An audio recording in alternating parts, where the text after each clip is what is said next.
Gold, trusted gold buyers. మీరు తాకట్టు పెట్టిన బంగారాన్ని విడిపించి ఈ రోజు ఉన్న మార్కెట్ ధరకు కొనబడను.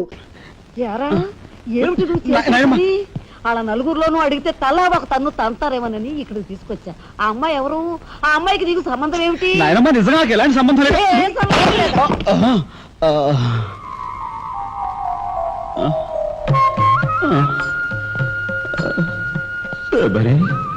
ఏం జరిగింది? అయ్యో దేవుడు, నువ్వు వచ్చావా? అవును శబరి, నా శబరి ఆవేశం చూసి ఏం జరుగుంటుందా అని వచ్చాను. ఏం జరిగింది? ఇంకా ఆవేశం ఏమిటయ్యా? నీ అంశతో పుట్టిన నీ మనవడు ఏం చేశాడో చూడు. ఆ అమ్మాయిని ఎవరినో తీసుకొచ్చాడు. ఏనాడైనా మన ఇంటా అంటా ఉందా? శబరి, నువ్వు అనుకున్నట్టుగా చిన్నవాడు అలాంటి వాడు కాదే. నువ్వు అనవసరంగా ఆవేశపడలేవయ్యా అని సమర్థిస్తున్నావు. ఆ పిల్లవో నా శీలమో నేను రోడ్డును పడ్డా అని అంటుంది. ఇప్పుడు ఏ ఆధారం లేని ఆ పిల్లని మన ఇంట్లో పెట్టుకోవాలా అక్కర్లేదా? చూడు శబరి, నువ్వు కొంచెం చూసి చూడలేదు.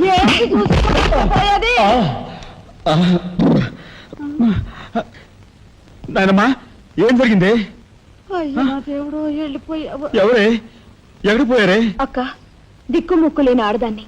భద్రత లేని ఏ ఇంట్లోనైనా ఉన్నాననుకో, నా శీల రౌడీల పాలవదా? పోనీ భద్రతగా ఇల్లు ప్రయత్నిద్దామన్నా వేల మీద డిపాజిట్ కట్టాలి. శీలవతనైనా నేను అంత డబ్బు ఎక్కడి నుంచి తీసుకురాను? నేను ఆ అమ్మాయి విషయంలో ఒక నిర్ణయానికి వచ్చాను. నువ్వు నాకు అడ్డు పడ్డావో నా మీద ఒట్టే. నీకు అనుకూలమైన ఇల్లు దొరికే వరకు నువ్వు ఇక్కడే ఉండమ్మా. నిజమండి? అవునమ్మా, నువ్వు ఇక్కడే ఉండు. బామ్మ, తప్పుకోండి చిన్న బాబు గారు. బామ్మ, మీరైనా నా బాధను అర్థం చేసుకున్నారు. నా రూమ్ ఎక్కడా? రైటా లెఫ్టా? రైటే, బాత్రూమ్ మీరా ఇటు వెళ్ళమ్మా. థ్యాంక్స్ బామ్మ. తర్వాత చూసుకుంటా. ఏమిట్రా వేలు చూపిస్తున్నా? ఒకవేళ కదే మొత్తం 5,000 చూపించి ఇక్కడే ఉండు అంటున్నాను. ఏమిట్రా, ఏం జరిగింది? మీ ఫ్రెండ్స్ అందరినీ పోలీసులు వ్యాన్లో ఎక్కించుకొని తీసుకెళ్తున్నారు.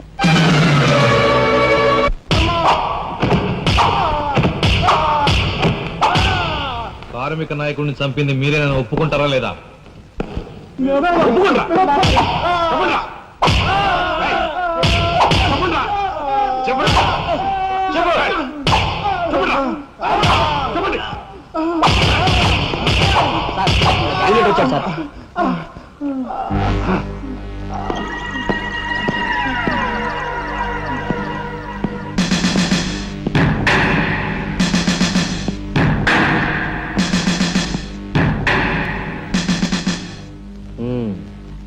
నువ్వేనా తొట్టి గ్యాంగ్కి లీడర్వి?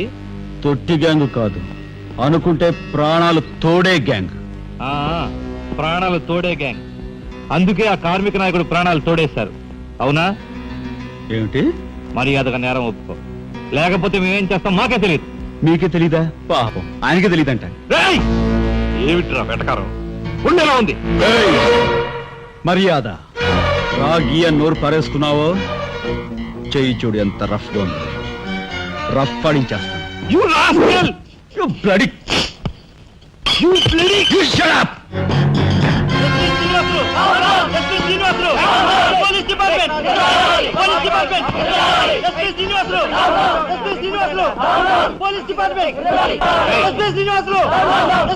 సార్ ఆగాలి.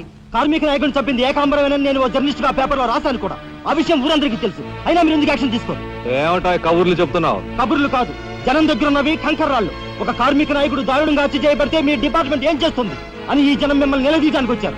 దోషుల్ని లోపల పెట్టి తగిన విధంగా శిక్షించి అసలు విషయం రాబడుతున్నాం. ఇందులో మీరు వచ్చారు. ఎవరండి దోషులు? నిరుద్యోగులైన ఆ యువకులు మీ పోలీసు వాళ్ళకి దోషుల్లా కనిపిస్తున్నారా? నిజమైన దోషులు ఎవరో నేను చెప్తాను. నా దగ్గర కొన్ని ఆధారాలు ఉన్నాయి. మీకు చావుంటే చేయగల దమ్ముంటే వాళ్ళని పట్టుకోండి. అంతేకాని అమాయకులు నిర్బంధించి రాక్షసంగా ప్రవర్తిస్తే మా పత్రికా లోకం చూస్తూ ఊరుకోదు. నిజాన్ని నిర్భయంగా రాసి దేశానికి సార్ చెప్తుంది. సభాష్ మిస్టర్ దాశరథి, మీలాంటి జర్నలిస్టుల వలన నిజంగా దేశానికి ఎంతో మేలు జరుగుతుంది. Thank you very much. నిజాలు తెలుసుకోకుండా ఇలా పశువులా ప్రవర్తించి మీ పోలీస్ డిపార్ట్మెంట్ పరువు తీయకు. సిగ్గుచేటు.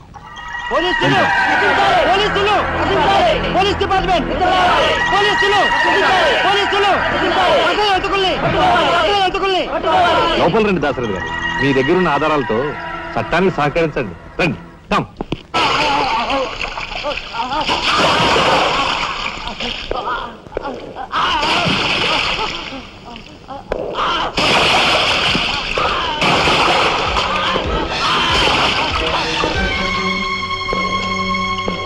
ఏమయ్యా జర్నలిస్టు, నాలాంటి వాడితోనూ ఎస్పీతోనూ తగువ పెట్టుకుని ఎందుకయ్యా చావు కొని తెచ్చుకున్నావు?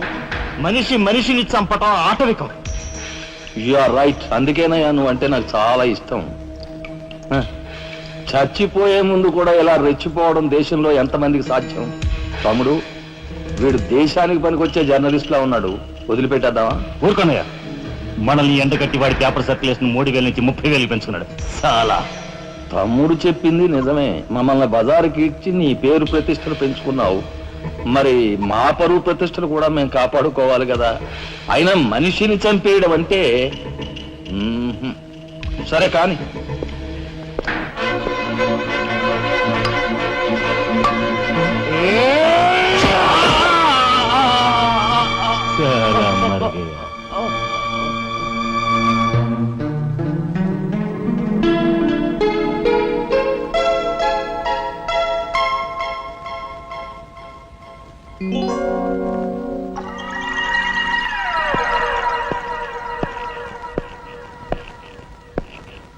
స్టీల్లోంచి ఇత్తడిలోంచి వెండి పళ్ళెం బాగానే కొడుతున్నారు ఛాన్స్.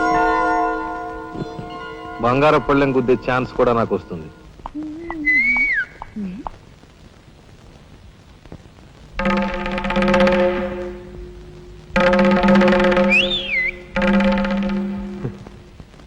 ఏమిటా చూపు?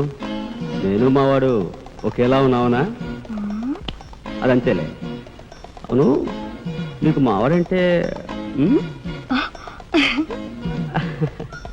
చెయ్యిలా చూపించి నాలుగు మడత పెట్టి చెయ్యి చూసావా ఎంత రఫ్ గా ఉందో? రఫ్ ఆడించేస్తాను, జాగ్రత్త. నువ్వు అంటుంటే నాకు ఉంటుంది. మరి అయితే ఇంకా ఆలస్యం ఎందుకు? నువ్వు కూడా రఫాడించా. మా ఇంటి ఆడదొస్తుంది.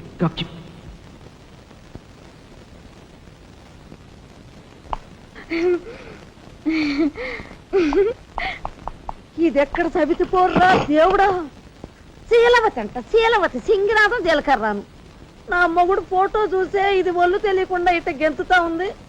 ఆయనే బతుకుంటే ఈ చిత్రాంగ నా మొగుడిని ఎప్పుడో లేపుకెళ్ళిపోయేది. కుమారి కన్యాకుమారి అంట, కన్యాకుమారి. రోగం వదిలిపోయింది.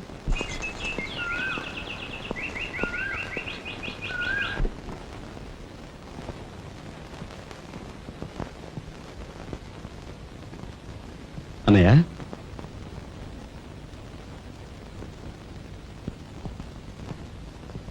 వదినా, ఏం జరిగింది? మాట్లాడరే.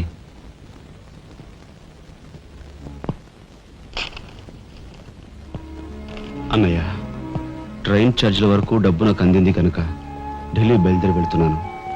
ఇన్నాళ్ళ నుంచి మన కుటుంబ బరువు బాధ్యతలను ఒక్కడవే మోస్తున్నావు. నేను ఐఏఎస్ పాస్ అయి నీ బరువులో పాలు పంచుకోవాలనుకున్నాను. ఇంకా 5 రోజులు గడువు ఉంది. ఈ 5 రోజుల్లో మీరు నాకు ఆ అవకాశం ఇవ్వలేకపోతే మన కుటుంబ బరువు బాధ్యతల్లో పాలు పంచుకోకపోగా నేను మీకు అదనపు బరువునవుతాను. అది నాకు ఇష్టం లేదు. ఆ పరిస్థితే ఎదురైతే నా బరువుని ఈ లోకం నుంచి శాశ్వతంగా ఎలాగైనా సరే పెద్ద మనసు చేసుకుని ఆపదను మీరే గట్టెక్కించాలి. మీ మేలు ఈ జన్మలో మర్చిపోలేదు. అది సరేనయ్యా. మీది తమ్ముడు కలెక్టర్ చదువు పూర్తి అవ్వాలంటే నీకు 25,000 కావాలి. కానీ ఏం చూసి ఇమ్మంటావు? ఉన్న ఇల్లు కాస్త తనఖా పెట్టావు. ఇప్పుడేం తనఖా పెడతావు? కాబోయే మీ తమ్ముడు కలెక్టర్గిరి తనఖా పెడతావా?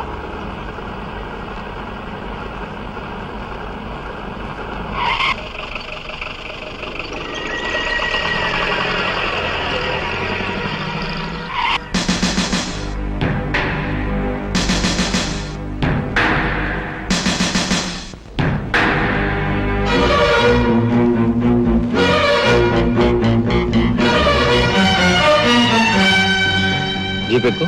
ఎందుకు ఎక్కాలి? It's my request. నీతో చిన్న పని ఉంది. కమాన్.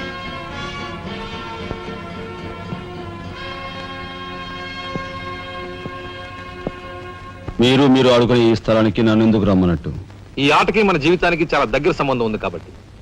ఈ రెడ్ బాల్స్ ఉన్నాయి చూసావు, ఇవి మామూలు జనం అన్నమాట. ఇక ఈ pink, blue, black, yellow, brown, green ఇవన్నీ సిటీలో కాస్త పలుకుబడి ఉన్న వ్యక్తులు. ఇకపోతే ఈ వైట్ బాల్ నేనన్నమాట.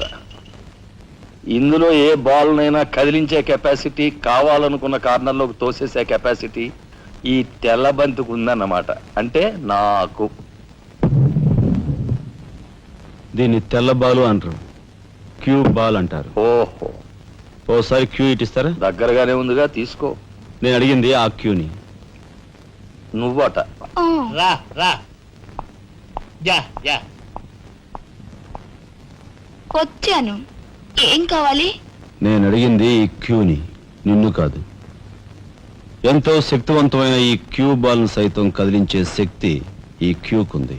అంటే నేను ఈ క్యూ లాంటి వాడిని. వారిని తసారావులో పడ్డు ఎస్పీ మా బలెంటోని తెచ్చావయ్యా. నాకు నచ్చాడు. సర్లే, మంచి కెపాసిటీ ఉన్న క్యాండిడేట్, కళ్ళు మూసుకుని ఉద్యోగం ఇచ్చేయచ్చు. ఇచ్చేయచ్చు. చూడబాయ్, నేను చెప్పే ప్రతి పనికి ఓ రేట్ ఉంటుంది. Fixture rate. ఎవరి కష్టాతీత ఉంచుకోరు. Spot payment. ఫైటింగ్కి వెళ్ళావనుకో 1000 రూపీస్. కాలో చెయ్యో తెచ్చావనుకో 5000 రూపీస్. లైఫే తీసేసావనుకో 10,000 రూపీస్. Spot payment. మందు పొందు బేట. ఓకే? అంటే నాకు ఇచ్చేది గోండా ఉద్యోగం? కాదు, గవర్నర్ గిరి. చేస్తావా? గోండాయే, కాకపోతే నంబర్ 1 గోండాగా కాస్త రెస్పెక్టబుల్ గా చూస్తావయ్యా. చూడండి, నేను ఫైటింగ్ పెడతాను. ఎప్పుడో చెప్పనా? న్యాయం అన్యాయం అయినప్పుడు. కాలో చేయో తీస్తాను. అదెప్పుడో చెప్పనా? ధర్మం అధర్మం అయినప్పుడు. లైఫ్ తీవాల్సి వస్తే తీస్తాను. అదెప్పుడు? మీలాంటి వాళ్ళు ఇలాంటి వాళ్ళు కలిసి బరి తెగించి కిరాతకులైనప్పుడు. వారిని తసారావుల బొడ్డు బాలేంటోడే బాబు వీడు. ఇంటి మొగుడికి ఎక్కువ, రంకు మొగుడికి తక్కువ అన్నట్టున్నాడు. నాకేం నచ్చలేదు, మనకేం అక్కర్లేదు. నాకు అసలు నచ్చలేదు. ఏమిటయ్యా ఇది మంచి చట్టం లేకుండా? ఆ మాట అడగాల్సింది నేను. కట్టుకున్న మొగుడు పెళ్ళాన్ని బ్రోతల హౌస్ కు తీసుకెళ్ళడం ఎంత నీచం. పోలీస్ ఆఫీసర్ ఒక పౌరుని ఇలాంటి గూండాల కొంపు తీసుకురావడం అంతకంటే నీచం. సిగ్గుండాలి.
వస్తా నీ తస్సరవల బొడ్డు.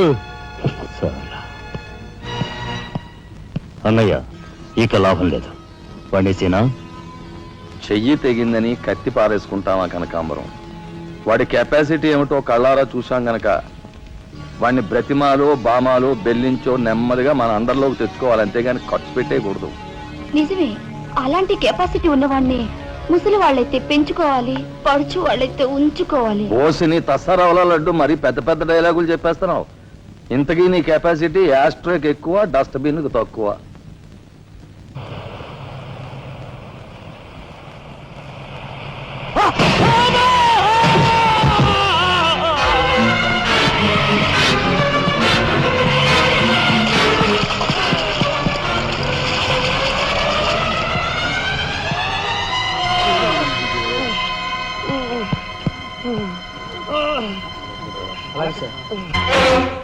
కార్ యాక్సిడెంటా? రేపు పెళ్లి పెట్టుకుని ఇవాళ నువ్వు కార్ యాక్సిడెంట్ చేసావుట ఎంత అప్రదిష్ట.